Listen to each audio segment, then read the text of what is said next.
BFM Business et Tech Co présente De quoi je me mêle, François Sorel. Un grand bonjour à toutes et à tous, bonne rentrée, quel plaisir de vous retrouver sincèrement. Vous nous avez manqué, vous m'avez manqué pendant toutes ces semaines. Ça y est, c'est la rentrée pour De quoi je me mêle.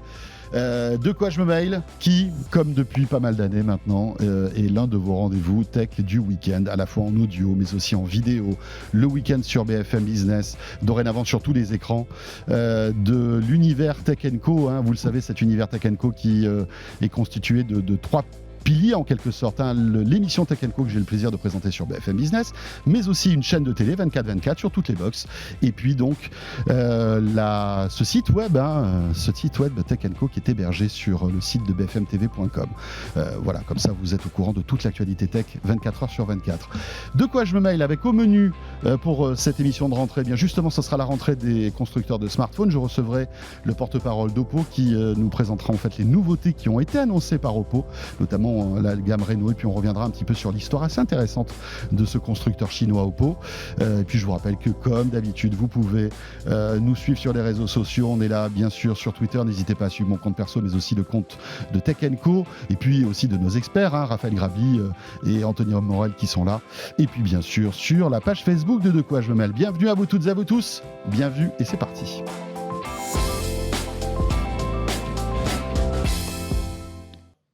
Le club de la presse IT, on ne change pas une équipe qui gagne, on ne change pas un concept qui cartonne. Enfin, c'est vous qui le faites cartonner d'ailleurs. Merci parce que vous êtes de plus en plus nombreux à écouter De quoi je me mêle. Raphaël Grabli est là. Bonjour Raphaël. Salut François. Rédacteur en chef adjoint donc de cet univers Tech & Co. Exactement. Que j'essayais d'expliquer tout à l'heure. Toute la partie web. Et voilà. Donc du coup, toute l'actu tech sur le site de BFM TV. C'est ça, avec évidemment de nouvelles têtes, de nouveaux journalistes. Une équipe qui a bien grandi grossi, et on va faire pas mal de choses là. Ouais, on va faire pas mal de choses, mais on aura l'occasion d'en parler plus tranquillement dans les semaines qui viennent, mais on vous réserve pas mal de surprises. Anthony Morel est là aussi. Salut Anthony. Salut François, salut Raphaël. Voilà, bonnes vacances Anthony aussi. Excellente, ravi de vous retrouver. Et bien voilà, Anthony, vous retrouvez sur BFM Business tous les matins, mais aussi sur RMC, avec aussi Estelle Denis, et puis donc dans De quoi je me mêle tous les week-ends pour commenter l'actu. Rappelons que c'est ça, le club de la presse IT. On revient et on commente ensemble, comme à la maison, comme si on était entre nous, l'actu tech de la semaine. Alors là, ça va être un peu l'actu tech de ces dernières semaines, puisqu'on n'était pas là cet été. On va revenir sur, par exemple, tiens, pour débuter, Samsung qui a annoncé ses nouveaux smartphones pliants, 4e génération déjà, du Z Flip et du Fold. Ouais, Raphaël. le Fold et le Flip. Alors le Fold qui se déploie pour devenir une tablette, et le Flip au contraire, c'est un smartphone classique mais qui va se plier. C'est assez intéressant. Moi, il y a deux éléments que je trouve intéressants. Un, c'est que Samsung continue. C'est-à-dire que ça fait 4 ans et finalement ils insistent. Contre vents et marées. Et justement, c'est un peu mon deuxième point, contre vents et marées. C'est-à-dire que finalement, pour le moment, il n'y a pas de concurrence. C'est-à-dire que d'un côté, on a quand même l'un des leaders du mobile dans le monde qui avance, qui continue, qui insiste, et de l'autre, les autres, soit... Alors, on a des fabricants chinois qui en lancent, mais on va dire que les ventes en Europe, en Occident, c'est famélique. Et Apple, qui pour le moment est très, très éloigné de tout ça. Et franchement... On a des rumeurs toujours toujours dans 3 ans, quoi. C'est-à-dire qu'on n'a jamais la rumeur qui arrive. Donc c'est un peu comme chaque année, c'est dans 3 ans. C'est ça, en fait. C'est un peu comme l'Apple Car, quoi. C'est un truc qui est tellement loin que finalement, ce sera une rumeur Apple jusqu'à la fin, quoi. Alors, des téléphones qui finalement, au niveau des évolutions, sont vraiment dans la continuité. Alors, ce qui est marrant, c'est d'ailleurs qu'on retrouve quand même une patte un peu réinitiée par Apple il y a 2 ans, avec les tranches plates, qu'on voit aussi maintenant même sur ces flips et ces folds. Alors, Samsung, ils ont communiqué sur un chiffre, il me semble que c'était 10 millions de smartphones pliables sur l'année 2021, il me semble, si je ne dis pas de bêtises. Ce qui est un chiffre à la fois important et pas tant que ça. C'est important parce que finalement, ça fait quand même du volume. Et pas tant que ça parce que finalement, par rapport à l'ensemble du marché du mobile, c'est pas grand-chose. Moi, j'ai du mal à... Bon, personnellement, j'ai du mal à accrocher, mais je sais qu'il y a plein de gens qui adorent. Et j'ai du mal surtout à percevoir vers où ça va aller. C'est-à-dire que finalement, ça fait 4 ans, donc on pourrait commencer à avoir une tendance. Et je me souviens, quand le premier est sorti, on disait « Oui, mais c'est 2 000 €, les prix vont baisser, et puis ça va devenir très accessible. » Le problème, c'est qu'on peut faire un peu baisser le prix. En ce moment, c'est très compliqué. Et que finalement, ça baisse pas tellement. Et que financièrement, je parle par exemple du Fold, qui est en vrai... le vrai intérêt du pliable. C'est-à-dire que le flip, c'est plus un intérêt pratique, mais la technologie pliable telle qu'on l'avait imaginée au début, c'est-à-dire le smartphone qui se transforme en tablette, c'est le Fold. C'est le Fold, ouais. Et sur le Fold, finalement, ça reste tout à fait inaccessible. Et en fait, moi, c'est la question que je me posais à la première année, il y a 4 ans. C'est inaccessible, c'est le prix d'un iPhone Pro haut de gamme. Hein, oui, dit, hein. Oui, d'accord. Et tu as des modèles autour de 1000 € maintenant. Enfin, les Oppo, par exemple, ils ont vraiment baissé les prix. Et mais ils ne sont pas dispo. Alors c'est ça. Julien nous en parlera tout à l'heure. Julien Clobis, mon invité, ils ne sont pas dispo en France. C'est ça. C'est un peu le problème. Et moi, la question que je me pose, c'est comment est-ce que tu peux faire baisser ces prix, sachant que le prix du pas pliable est de toute façon élevé. De toute façon, est-ce qu'un jour, tu peux avoir un pliable entrée de gamme, par exemple, qui serait à 400 €? Moi, ça me paraît compliqué. Peut-être pas, mais on arrivera peut-être à des modèles à 600, 700, 800 € qui seront probablement accessible, en tout cas pour une partie de la population qui aujourd'hui, au prix d'un iPhone, préfère avoir un iPhone, ce qui est absolument compréhensible. Tu vois. C'est ça. Mais c'est vrai, je suis d'accord. Après 10 millions, tu vois, le chiffre, à la fois, c'est pas énorme, effectivement, comparé au volume de vente totale, mais pour un produit de niche qui est à cette gamme de prix-là, c'est quand même assez... c'est plutôt acceptable, on va dire. C'est un échec si on prend en compte l'univers du smartphone, et c'est un succès si on prend en compte le fait que ce soit un produit de niche. Et c'est vrai que technologiquement, c'est quand même des produits qui ont avancé en termes ne serait-ce que de solidité. Alors ils ont pas mal communiqué là-dessus, puis il y a eu pas mal de tests aussi qui ont été réalisés sur YouTube sur les derniers Fold qui arrivent maintenant, même si tu les plies à fond dans l'autre sens, ils tiennent. Alors que tu te souviens, les premiers, je me souviens, ça avait été même gros bad buzz pour Samsung, vous vous souvenez quand ils avaient sorti ils avaient été retournés, enfin je me souviens que... Il y avait un faux départ en fait. Il y a eu un petit faux départ. C'est ça, parce que les mecs avaient commencé à décrocher l'écran de protection, à l'arracher, à le tourner dans tous les sens. Bon, c'était pas fait pour ça, mais en tout cas ça leur a pas fait une très bonne pub. Maintenant, ils ont bien appris leur leçon, ils ont des téléphones qui sont quand même super solides, alors qu'on pourrait se croire que c'est des modèles encore assez fragiles. Moi, j'aime beaucoup le design du flip, toujours qui me rappelle la Game Boy Advance SP. Moi, c'est mon petit côté rétro gamer. Mais c'est vrai. J'adore exactement ça. Esthétiquement, le flip il est super beau. Alors, juste une chose, les amis, concernant les 10 millions de Raphaël, c'est pas tout à fait ça. C'est au global. C'est Samsung compte vendre en 2022 10 millions de smartphones pliants. Donc, c'est pas 2021. C'est que pour eux, dans leur projection. C'est l'ambition. Oui, mais ça veut dire que les chiffres. Mais par contre, ça veut dire qu'ils prennent en compte les ventes du début d'année quand même. Donc ça veut dire qu'ils ont des chiffres qui permettent de penser qu'on va arriver. Donc ce sera peut-être 9, mais on a projection. Non, mais ils comptent même dépasser. C'est-à-dire que le big boss du mobile de Samsung Monde estime pouvoir dépasser les 10 millions de ventes de smartphones pliants pour l'année 2022. Donc autant pour moi. Mais du coup, on est sur ces volumes-là. Exactement. Ce qu'il faut attendre maintenant, je pense, ça va être les prochaines évolutions technologiques, parce que, comme tu le disais tout à l'heure, c'est vrai qu'en termes de form factor, il n'y a pas eu beaucoup d'évolutions. Il y a effectivement le flip qui se plie dans un sens et le fold qui se plie dans l'autre.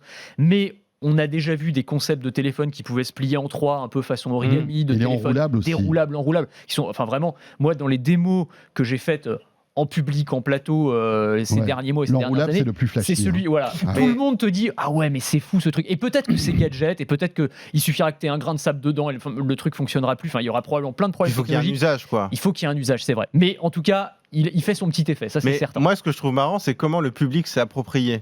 Quand on parle des 10 millions, comment les gens se sont appropriés. Et ce qui est marrant, c'est qu'au début, quand Samsung a sorti le Fold, on s'est dit mais oui, un smartphone pliable, l'intérêt, c'est d'avoir une tablette. Parce qu'on ne veut pas avoir un smartphone et une tablette, et un smartphone qui se transforme en tablette, c'est parfait.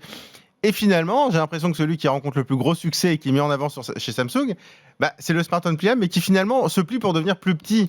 Et je trouve que c'est assez marrant de voir que finalement, l'intérêt que le public a trouvé au pliable, c'est d'avoir un téléphone moins encombrant. C'est ça. Et d'ailleurs, alors Samsung cible beaucoup les femmes dans sa publicité, parce que c'est un peu ce qu'on avait compris, c'est que la cible c'était plutôt féminin. Alors je sais pas.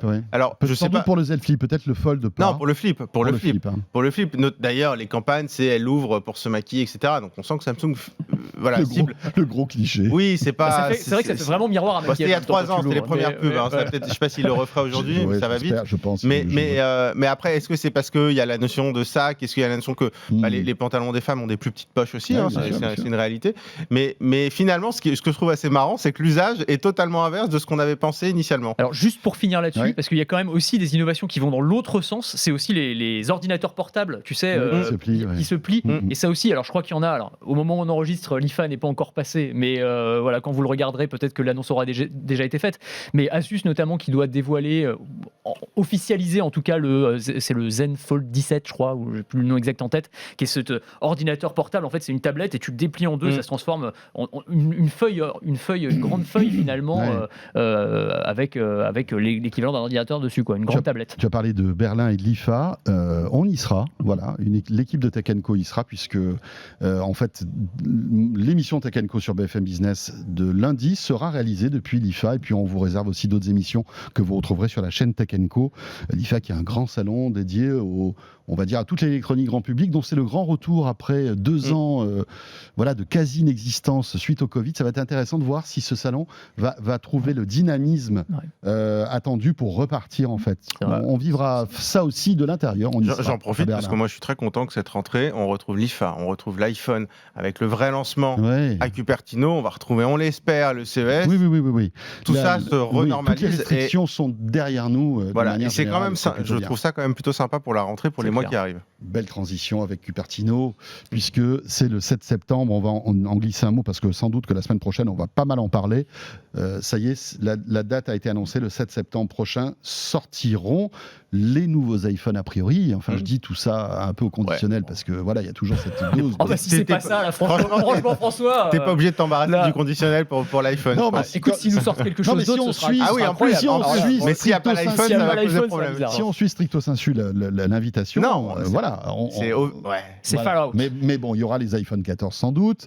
On va pas revenir là-dessus parce que voilà, c'est un nouvel iPhone. On verra ce que Apple va nous balancer comme nouveauté en espérant qu'on ait autre chose qu'un meilleur capteur et une nouvelle couleur.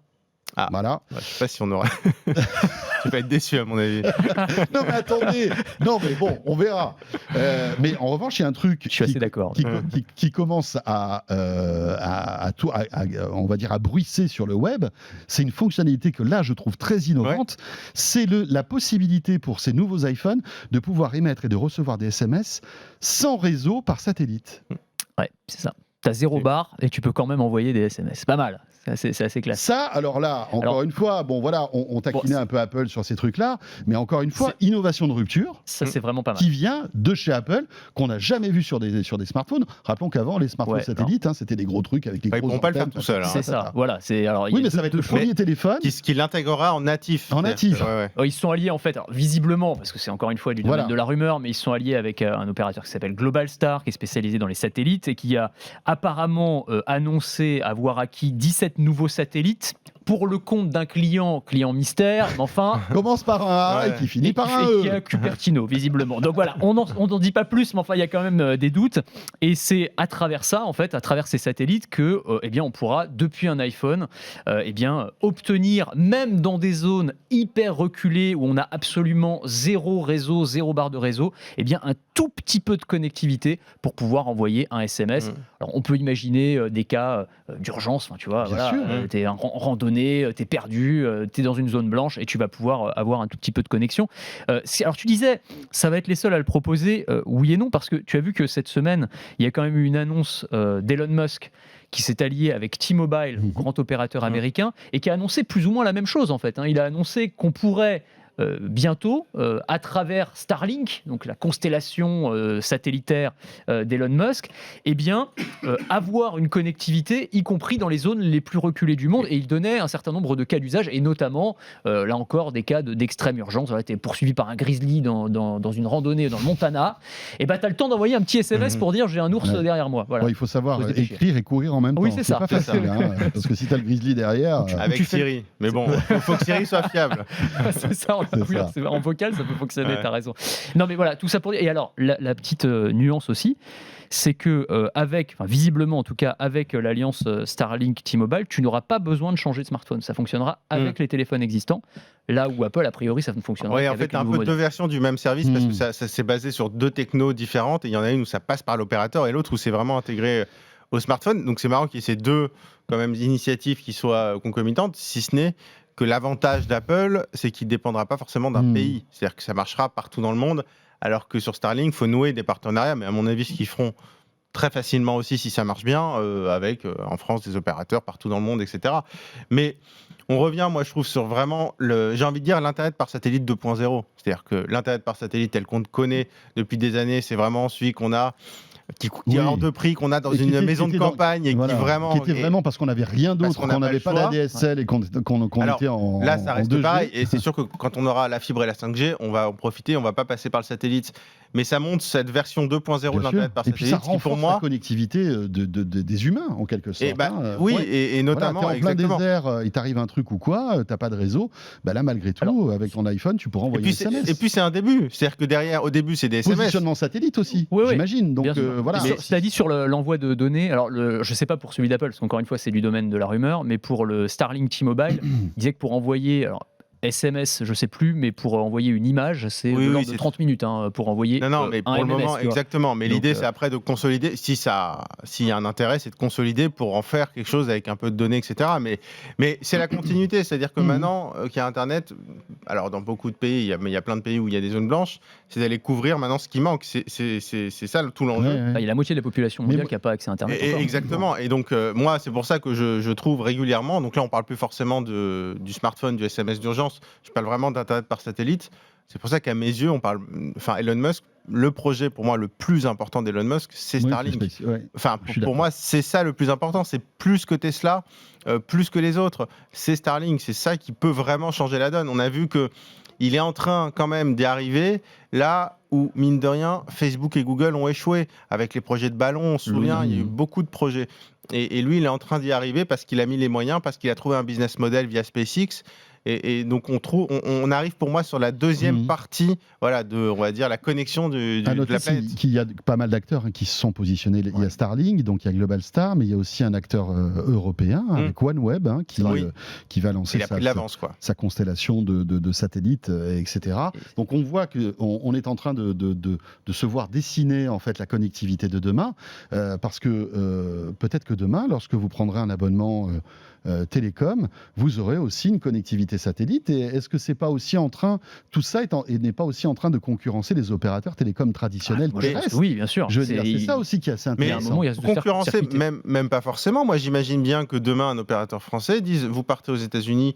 Alors, soit aux États-Unis, je fais un accord, mais sinon, il y a une autre formule en roaming satellite, tout simplement, et que tous les opérateurs, finalement, Starlink, pour moi, la rentabilité, le business model, c'est de dire, je vais faire des deals avec les opérateurs comme il le fait avec T-Mobile, et de dire que demain, en fait, à terme, l'idée, finalement, pour nous, ça c'est, on va dire, le backstage, mais l'idée pour le consommateur, c'est que demain, on ait un forfait qui soit presque universel, c'est-à-dire que où qu'on aille dans le monde, il n'y ait plus cette idée de...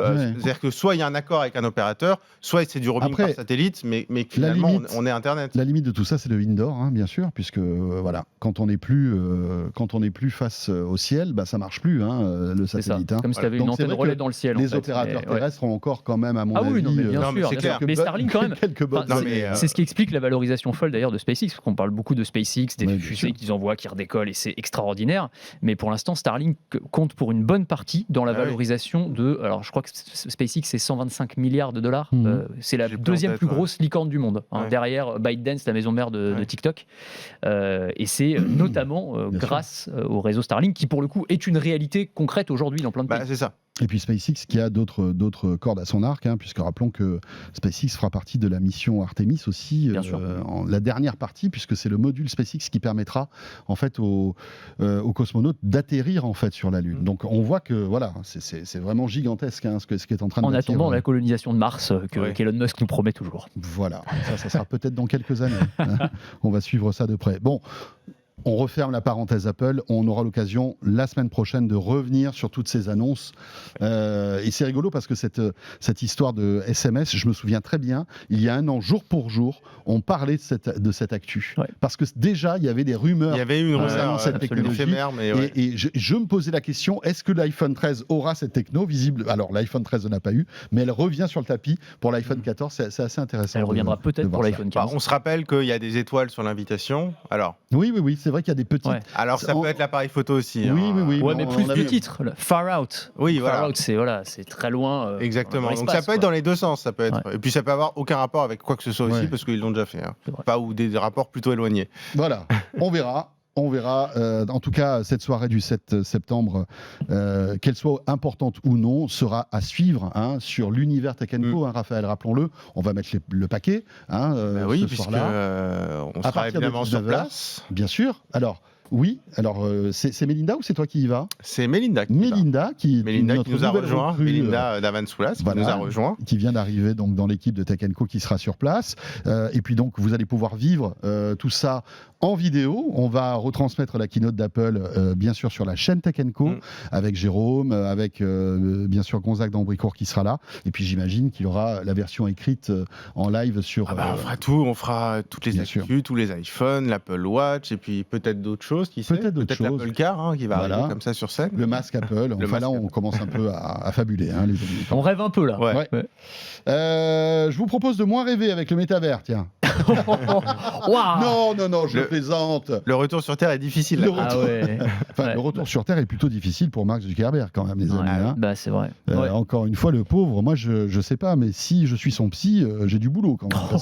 Non, j'exagère aussi là encore. On avait dit pas les attaques perso. Non, c'est vrai. On va juste les attaques techno. Oui, les attaques techno. Non, mais c'est vrai que le pauvre Marco, il a quand même des... Compliqué, ouais. C'est compliqué. En fait, non, mais le truc, c'est toujours pareil. Alors, il est milliardaire, il a son jet, il part à Hawaï et tout va bien, il n'y a pas de souci. Mais au niveau quand même de ses projets de professionnels, c'est quand même chaud, là. Il a tout misé. Enfin, il a misé en tout cas une partie de l'avenir de Facebook, Meta, sur le métaverse. On a cessé de le répéter, c'était sûrement le mot qu'on a le plus prononcé l'an dernier dans Tech & Co.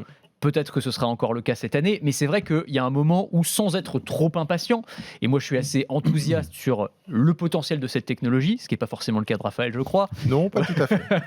Mais en tout cas, même moi, je commence à me dire, il faut quand même qu'il y ait un moment, il délivre sur ses promesses et qu'il nous montre en tout cas quelque chose d'un petit peu plus convaincant que ce qu'il nous a montré jusqu'ici.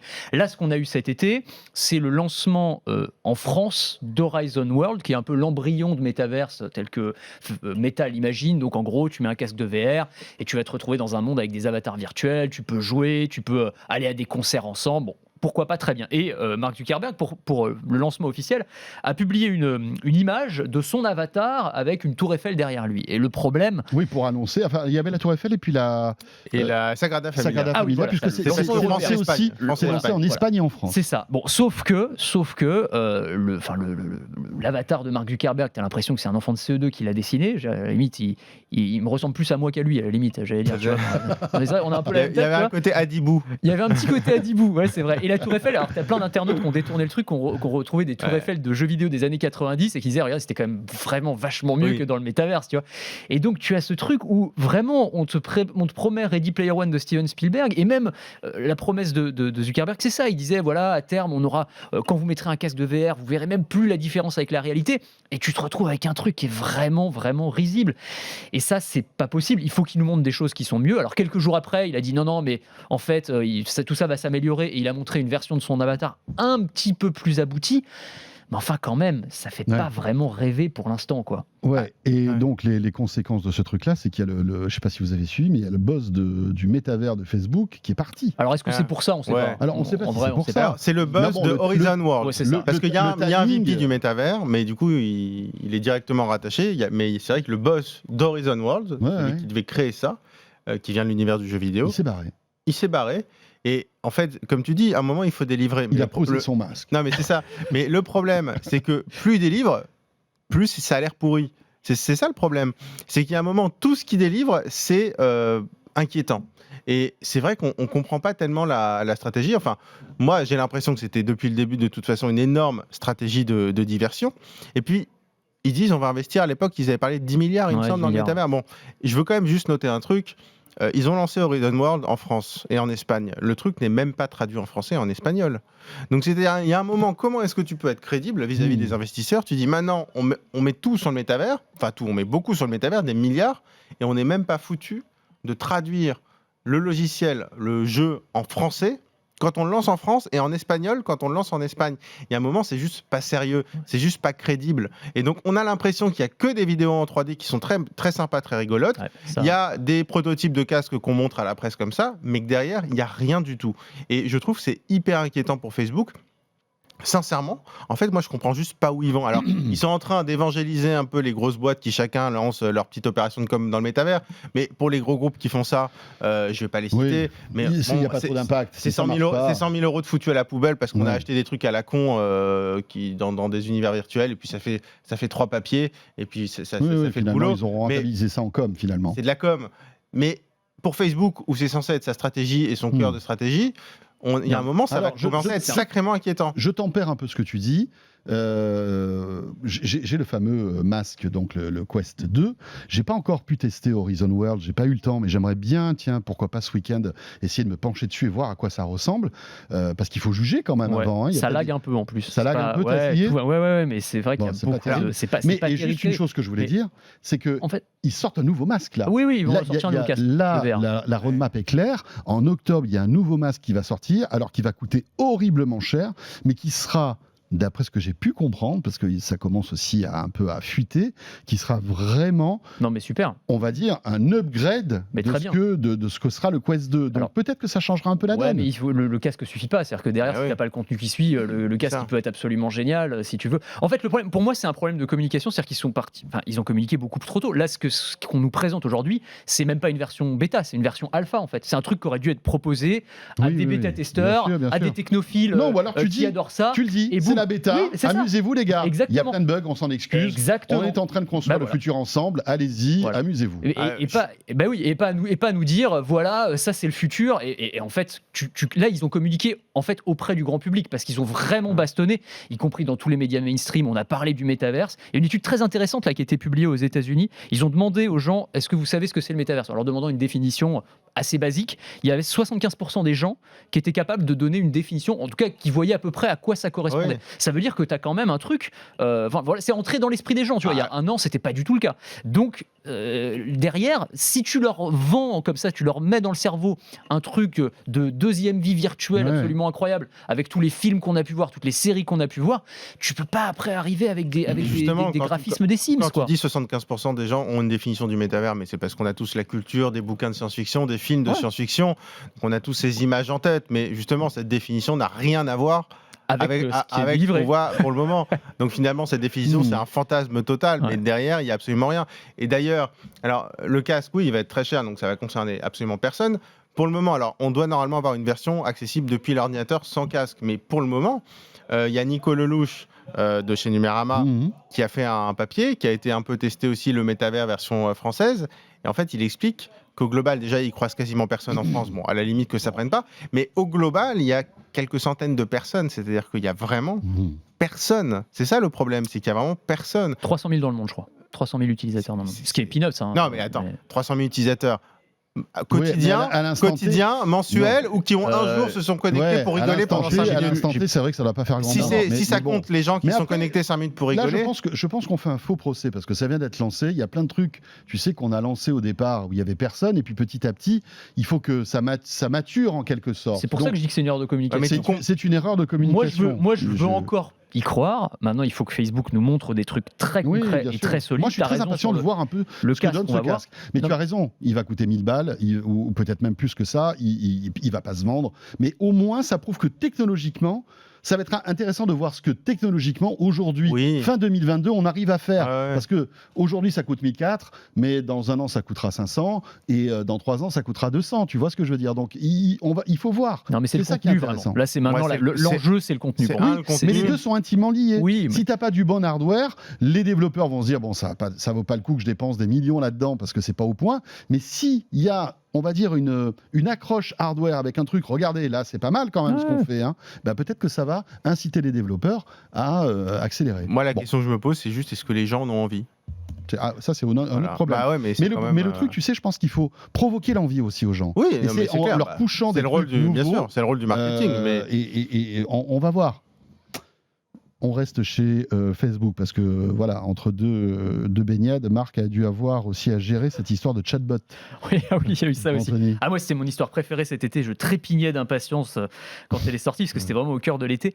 C'est l'histoire du chatbot devenu fou. Là, vous avez tous suivi ça. Le chatbot de Facebook. Alors, ils ont en fait proposé au grand public un chatbot, donc un agent conversationnel qui s'appelle Blenderbot 3, qui est censé être le chatbot le meilleur chatbot du monde. Vraiment le truc nec plus ultra. Une compétition, élevé au grain, tu vois. Ah, mais vraiment. Il n'est pas élevé en batterie. Ah il peut non, courir. là, c'est du chatbot vraiment, tu vois, bio quoi, vraiment. Le truc bio quoi. Et donc il te répond en langage naturel avec un naturel absolument incroyable.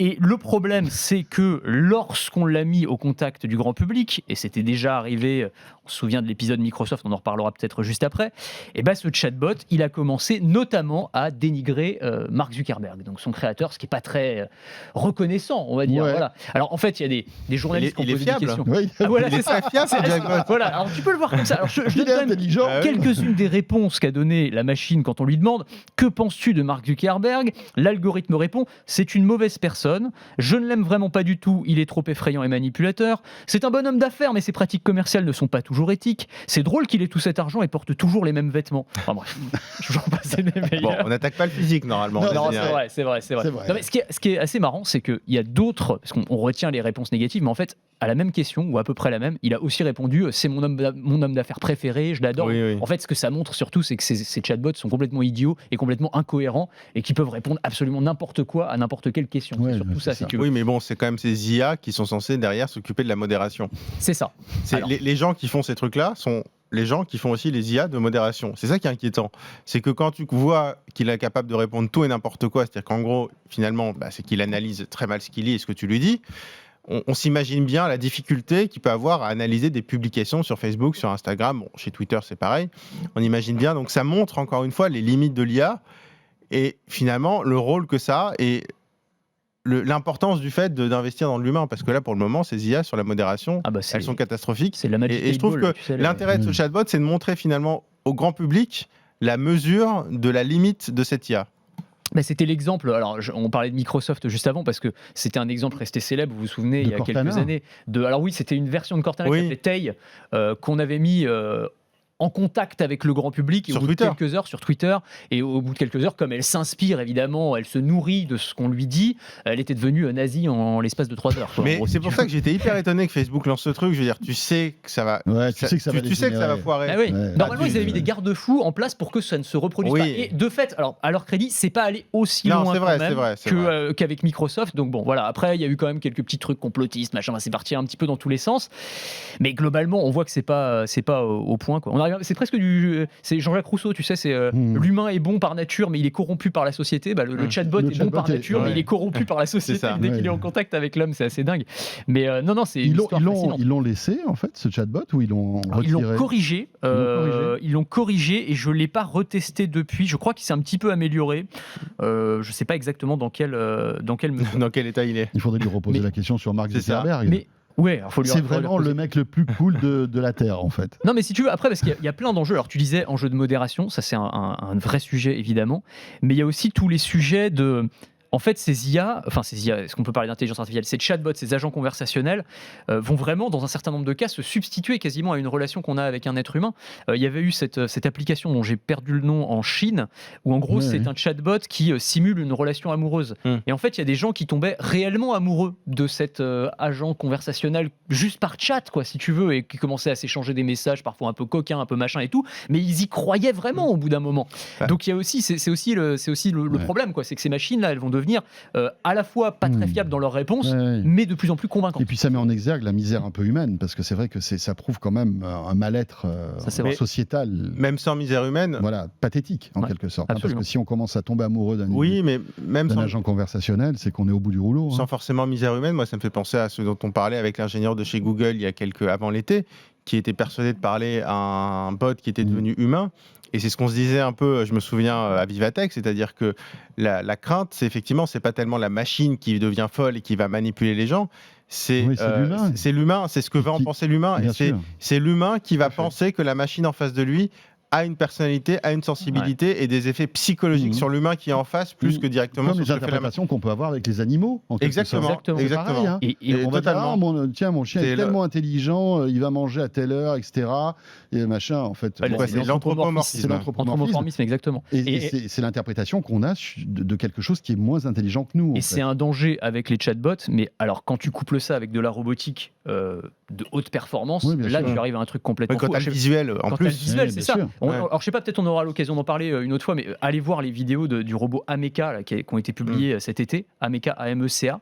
Qu'on avait vu au CES de Las Vegas. On l'a vu au CES et ils ont publié une nouvelle vidéo en fait. Donc c'est un humanoïde avec des expressions, donc il a des micromoteurs sous sa peau en silicone qui lui permettent en fait de mimer un être humain. Donc tu as la colère, la joie, la peur et tout, mais t'es dans Westworld quoi quasiment. Enfin, tu arrives à ça. Donc quand tu couples ça avec du Boston Dynamics et un chatbot incroyable comme celui de Facebook, t'arrives à Westworld quoi. C'était quoi le nom de ce film qui est sorti il y a quelques années, qui est absolument génial sur un robot? Ah oui, iRobot. Non, plus récent. Je ne sais pas si vous l'avez en tête, mais c'est un film absolument génial avec une femme robot qui se retourne contre le créateur. Ah oui. Il faudrait que je le retrouve.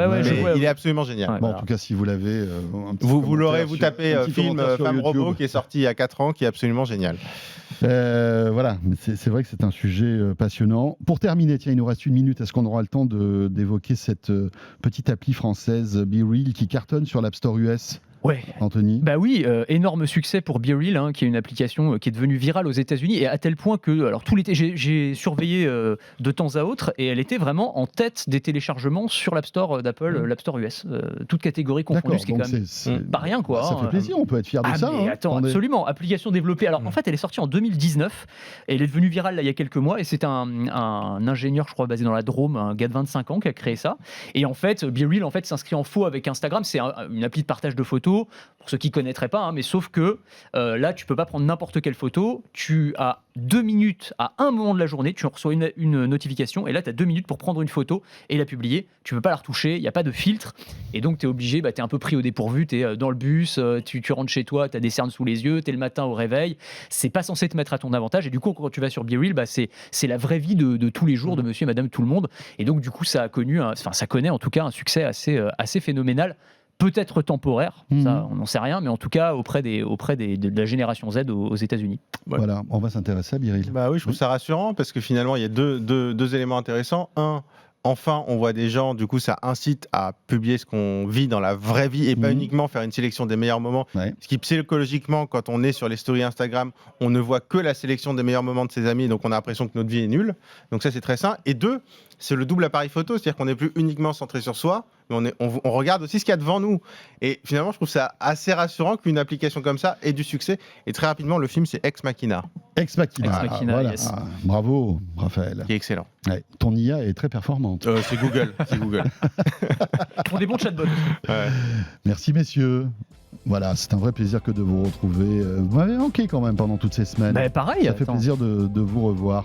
Merci Raphaël. Merci François. Raphaël Grabli, donc rédacteur en chef adjoint donc de cet univers Tech & Co. Et puis Anthony Morel, qu'on ne présente plus, BFM Business, RMC, et puis BFM TV de temps en temps, et De quoi je me mail.